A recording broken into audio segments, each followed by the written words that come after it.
Brought to you by Chandigarh University Uttar Pradesh campus. Scholarship से सपने की नई राह देने वाली चंडीगढ़ यूनिवर्सिटी अब उत्तर प्रदेश कैंपस में भी बिखेरेगी उम्मीदों की रोशनी, क्योंकि हमने भारत से सीखा है। नमस्कार दोस्तों, क्राइम तक में आप सबका स्वागत है। मैं हूं सुप्रतिम बैनर्जी।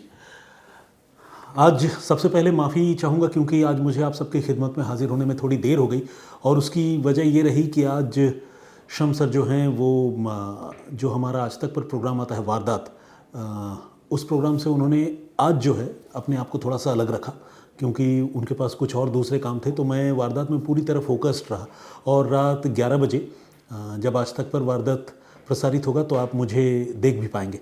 तो आप सबसे गुजारिश है कि उस शो को देखिएगा भी ज़रूर। बहुत रहस्यमयी कहानी है, और उसको टीवी में किस तरह से पेश किया जा सकता है वो आप उस शो में देख सकते हैं। आज मैं आप लोगों को याद होगा कि 2 दिन पहले मैंने आप सबको एक मर्डर मिस्ट्री के बारे में बताया था, जो मर्डर मिस्ट्री फरीदाबाद की थी, जिसमें एक महिला की हत्या हुई थी। उस केस से जुड़ा एक बहुत ही इम्पॉर्टेंट अपडेट बताऊंगा, और साथ ही इंदौर की सोनम रघुवंशी के मामले से जुड़ा एक जानकारी, एक अपडेट आप लोगों को दूंगा। ये दोनों ही जानकारियां बहुत इंपॉर्टेंट है, और मुझे पूरा यकीन है कि ये जानकारी आप लोगों के लिए नई होगी। खासकर जो फरीदाबाद वाला मामला है वो तो बहुत ही चौंकाने वाला है, क्योंकि फरीदाबाद वाला केस जो है फ़िलहाल नया है, उसकी तफ्तीश अभी हो रही है और कई सारी बातें सामने आ रही हैं। तो आइए पहले फरीदाबाद वाले मामले की ही चर्चा कर लेते हैं। आज से तकरीबन 2 महीने पहले फरीदाबाद के पल्ला पुलिस स्टेशन के अंतर्गत आने वाला एक मोहल्ला है रोशन नगर या रोशनपुरा, जो भी कह लें।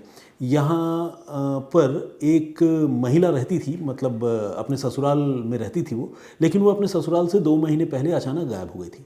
ससुराल वालों ने ये बताया कि बहू हमारी कहीं चली गई, भाग गई, हमें पता नहीं कहाँ चली गई। उधर जो मायके वाले हैं फिरोज़ाबाद यूपी के रहने वाले, वो बहुत परेशान थे, वो ढूंढ रहे थे और बेटी का कुछ पता नहीं चल रहा था।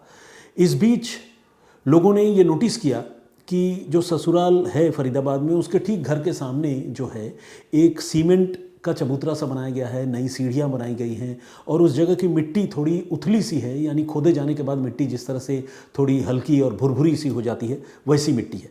तो इस पर लोगों को शक हो रहा था। खासकर जो लड़की के घर वाले हैं, मायके वाले, उनको शक हो रहा था। उन्होंने पुलिस को बताया, और पुलिस ने फिर इस मामले में पड़ताल की, राजमिस्त्री से बात की, जिसने वहाँ पर गड्ढा खोदने के बाद वहाँ पर पानी भरने के लिए, यानी पानी के ग्राउंड वाटर रिचार्ज करने के लिए या रिसाइकिल करने के लिए जो एक पिट बनाया जाता है, उसके लिए एक राजमिस्त्री से बात की थी। उससे पुलिस ने बात की और पूछा कि तुमने ये गड्ढा जो खोदा गया था, इस पे तुमने क्या क्या काम किया था। तो राजमिस्त्री ने पुलिस को एक अजीब सी बात बताई थी। उसका ये कहना था कि जो गड्ढा खुदा था, उस गड्ढे को तो ऑब्वियसली मुझे ही भरना था, और यहाँ पर एक टैंक सा बनाना था जिसमें पानी स्टोर हो सके और ग्राउंड में वो डिपॉजिट हो सके। लेकिन गड्ढा खोदे जाने के 1 दिन बाद जब मैं आया तो वो गड्ढा भरा जा चुका था, और मुझे ये कहा गया कि तुम ऊपर सीमेंट लगा दो, ईंटें लगा दो और सीढ़ियाँ बना दो, क्योंकि हमने अपना प्लान जो है वो प्रोग्राम गड्ढा बनाने का और यहाँ पर पानी रिचार्ज करने का, वो हमने प्रोग्राम कैंसिल कर दिया।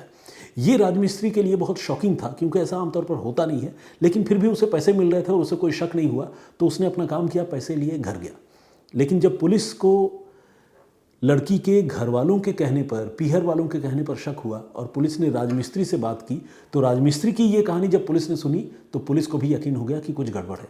इसके बाद पुलिस ने जब उस जगह की खुदाई की तो हैरानकुन तरीके से उस गड्ढे से उस घर की बहू की लाश बरामद हो गई, जिसका नाम तनु था। यानी तनु की हत्या करके लाश वहाँ दफना दी गई थी। फ़ौरन इस मामले में पुलिस ने तनु के जो ससुर हैं भूप सिंह, उसको पुलिस ने गिरफ्तार कर लिया।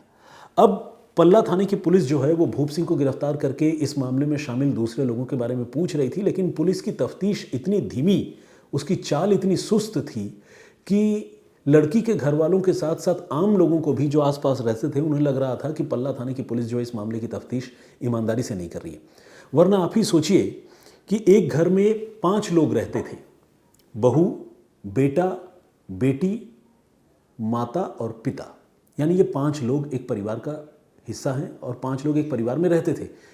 बहू गायब हो गई, उसकी हत्या हो गई, और हत्या में ससुर जो है वो गिरफ्तार हो गया। लेकिन पल्ला थाने की पुलिस ये नहीं बता पा रही थी कि जो बेटा है, जो उसकी माँ है यानी बहू की सास, और जो बेटी है यानी बहू की ननद, इनका इस कत्ल में क्या रोल है।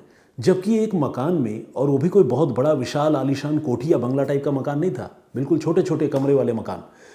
ऐसे मकान में अगर किसी की हत्या हो जाए और हत्या घर का ही कोई एक मेंबर कर ले, तो बाकी के 3 मेंबर को इस कत्ल के बारे में पता ही ना हो, क्या इस कहानी पर कोई यकीन कर सकता है। लेकिन पल्ला थाने की पुलिस इतनी मासूम कि उसने ससुर को गिरफ्तार कर लिया, लेकिन इनकी गिरफ्तारी पुलिस नहीं कर पा रही थी। क्यों नहीं कर पा रही थी आप समझ सकते हैं। तो फाइनली फरीदाबाद की पुलिस ने इस मामले की जांच क्राइम ब्रांच के हवाले की, और जब क्राइम ब्रांच ने इस मामले की तफ्तीश की तो एक और नई शॉकिंग कहानी सामने आ गई, और वो कहानी वाकई बहुत हैरान करती है। वो कहानी मैं आप लोगों को बताने वाला हूँ। वो कहानी ये है कि ननद तो नहीं, घर की लड़की तो नहीं, लेकिन ये जो बाकी के 3 लोग हैं, माता, पिता और बेटा, इन तीनों ने मिलकर घर की बहू तनु की हत्या करने की प्लानिंग की थी। और इस प्लान के तहत उन्होंने घर के बाहर पहले पानी जमा करने के लिए एक पिट यानी गड्ढा खुदवाया, उसके बहाने से या उसके नाम से गड्ढा खुदवाया, और उसके बाद ऐन मौके पर, जिस दिन 23 अप्रैल का वो दिन था जिस दिन हत्या होनी थी या प्लान इन लोगों ने की थी, उन्होंने जो घर की महिला है यानी सास, सोनिया नाम है उसका, उसको जो है उसके मायके भेज दिया। यानी जिस बहू की हत्या होनी थी उसकी सास अपने मायके चली गई। पता उसे भी था कि आज मेरे बहू का कत्ल होना है, लेकिन वो मायके इसलिए चली गई ताकि इस पचड़े में वो न फंसे। यानी कत्ल की प्लानिंग और साजिश, प्लॉटिंग में वो शामिल थी, एग्जीक्यूशन में वो शामिल नहीं थी। अब वो चली गई। घर में बचे 4 लोग, बहू, बेटी, बेटा और ससुर। बाप बेटे ने मिलकर ये प्लान किया था कि बहू की हत्या कर देंगे, और हत्या करने की जिम्मेदारी ससुर खुद लेगा, और इसके बाद जो लाश होगी उसको दोनों बाप बेटे मिलकर घर के सामने जो गड्ढा खोदा गया है, आधी रात को उस गड्ढे में डालेंगे और दफनाकर इतिश्री, पूरी कहानी खत्म कर देंगे। ये प्लानिंग थी। लेकिन दिक्कत ये थी कि घर में बेटी भी थी, और बेटी को कत्ल की साजिश के बारे में कुछ भी नहीं बताया गया था।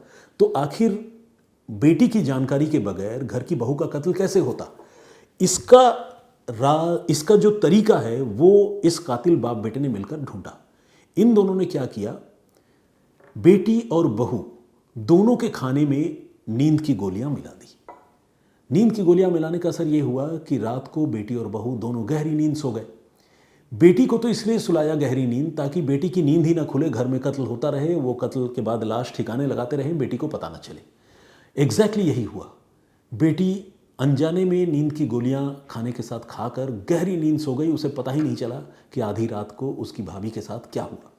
और बहू जो धोखे से नींद की गोलियों वाला खाना खाकर अपने बिस्तर पर सोई थी, ससुर आधी रात को उसके कमरे में गया कत्ल करने के लिए, और बेटे से कहा कि बेटा तुम बैठो, मैं काम करके आता हूँ, फिर लाश हम दोनों ठिकाने लगाएंगे। बेटा बाहर इंतजार करता रहा, और ससुर जब अंदर गया, आपको जानकर दुख होगा, हैरानी होगी कि ससुर की नीयत उस सो रही बहू पर बिगड़ गई। इसके बाद उस बूढ़े आदमी ने, बल्कि शब्द तो मेरे जहन में और भी आ रहे हैं, वो हम बोल नहीं सकते, उस बूढ़े आदमी ने अपनी बहू के साथ नींद की हालत में रेप किया, और रेप करने के बाद तब गला घोंटकर उसकी हत्या कर दी। हत्या करने के बाद बाप बेटे ने मिलकर लाश खींचकर घर के सामने खोदे गए गड्ढे में डाली, ऊपर से ईंटें और मिट्टी भरी, और अगले दिन फिर उन्होंने राजमिस्त्री को बुलाया और कहा कि यहाँ पानी भरने के लिए जो गड्ढा बनाने का उनका प्लान था वो प्रोग्राम कैंसिल हो गया, तो एक काम करो, इस गड्ढे के ऊपर सीमेंट वगैरह लगाकर तुम इसको फिनिश कर दो।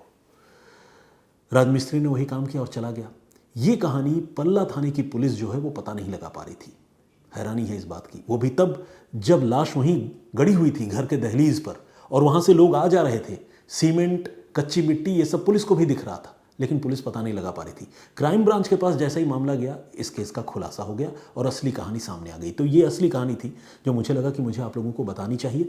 और पल्ला थाने की पुलिस क्यों नहीं पता लगा पा रही थी, क्राइम ब्रांच के पास ऐसा कौन सा डिवाइस था जो पता लग गया, ये सब आप समझ सकते हैं। इसके बारे में मैं कोई टीका टिप्पणी सीधे तौर पर नहीं करना चाहता।